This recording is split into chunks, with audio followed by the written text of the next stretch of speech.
पूर्व जाजपुर प्रसिद्ध शक्तिपीठ दशरथपुर कुआंस मां मंगला पीठ को पर्यटन स्थल मान्यता मिली। राज्य सरकार पक्षर ओडिशा पर्यटन विभाग एही पीठ को हाथ को नहीं बेले पीठर उन्नति पाई अर्थ मंजूर करछि। सूचना थाउ कि दशरथपुर ब्लॉकर डाहाणहता पंचायतस्थ कुआंस मां मंगला पीठ एही अंचलर एक प्रमुख शक्तिपीठ भाव परिचित।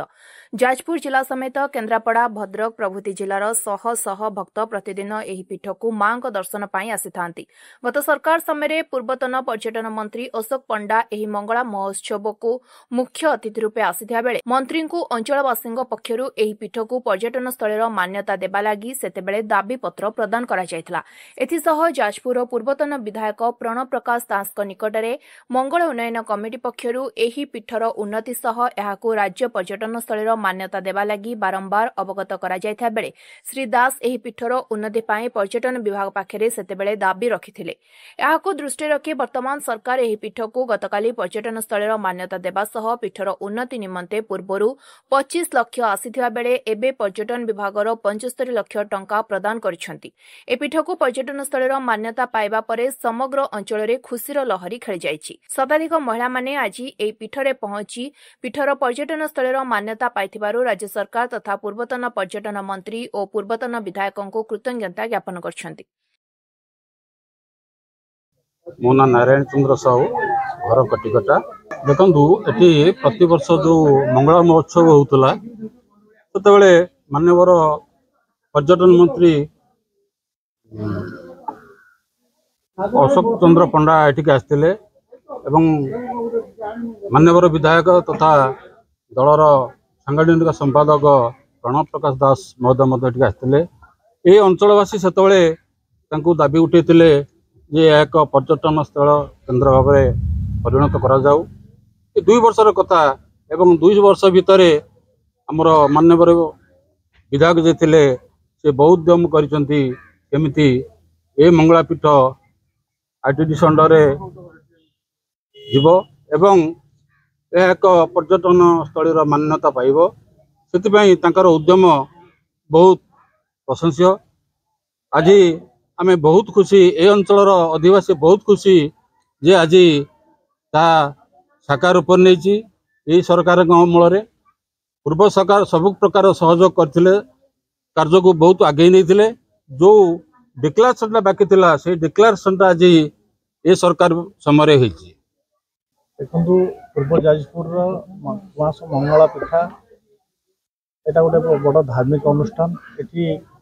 3-4 जिलूर भक्त मैंने आसती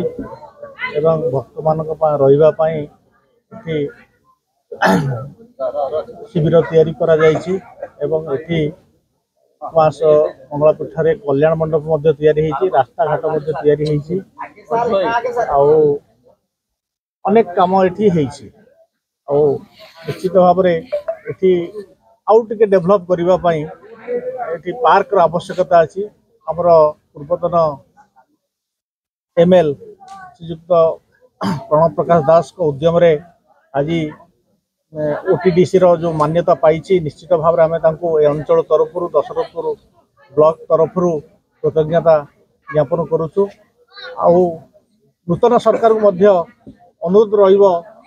ए कुआंस पीठरू पेरुणा पर्यंत गोटे रास्तार निहाती आवश्यकता अच्छी। जदि से चेष्टा करिकी ये रास्ता खंडित कर दियंते भक्त मान जीवा आसबार आहरी मध्य सुविधा हो पारंता। निश्चित भाव में धन्यवाद आम देवु पूर्वतन मुख्यमंत्री नवीन पट्टनायक को जहाँ अंचलवासी तरफ जो दाबी करा जायथिला से दाबी को साकार करिसंती पूर्वतन विधायक श्रीयुक्त प्रणव प्रकाश दास पाखरे आम निश्चित भाव में अंचल तरफ ऋणी रहिबो। आम दशरथपुर अंचलवासी काली ठारू समस्ते बहुत खुशी जेटू यहाँ जो पर्यटन स्थल मान्यता पाई बोली एठी जहाँ सब होइथिला पूर्वतन विधायक मान्यवर प्रणव प्रकाश दास एवं तांकर उद्यम रे से बहुत चेष्टा करथिले ये अंचलवासी दाबी की रखापी से पर्यटन स्थल विभागर कार्यकर्ता पठेइथिले से आसिक ड्रोन कैमरा यार मैप करथिले एवं डिक्लेयर करथिले जे 1 कोटी टंका सैंक्शन करिछि 25 लाख आमर आसी जाइथिला एबे 75 लाख टंका आसीछि एवं एठी गोटे पार्क समस्त डिमांड थिला जे आसिले समस्ते आसुचंती आसिकी पळै जाउचंती एठी किछ समय बसिकी रहिबा पई समय नाही छुआ पिला आसी खेलिया पई गोटे पार्क र आवश्यक थिला एठी पार्क र टिके आवश्यकता अछि एवं जो पोखरी जो पहाच सब हेछि से पहाच र टिके सौंदर्यकरण हवा दरकार एवं मां को पिठरे जो ता बेढ़ा भितरे सब टिके मार्बल पड़िया दरकार एवं आउरी बहुत किछि अछि जो साइकिल गोटे स्टैंड जो माने आसुचंती बाहर स्टैंड म्हणजे वर्षा दिन हला पड़िया कादो फदो हो जाउछि से टिके स्टैंड हवा दरकार एवं भलो भाबे टॉयलेट अछि आउ टिके टॉयलेट हवा दरकार जो पोखरी साइज रे लोक माने जाउचंती टिके लैट्रिन करिया पई सुविधा नाही एबे सेही सबुर आवश्यकता अछि आमे अंचलवासी दशरथपुर अंचलवासी कृतज्ञता जनाउछु मान्यवर पूर्वतन विधायक प्रणव प्रकाश दास को एवं ए वर्तमान सरकार जो एका डिक्लेयर कले ताकू भी आमे धन्यवाद जनाउछु। दशरथपुर अक्षय परिडांग रिपोर्ट स्वतंत्र ओडिशा लाइव।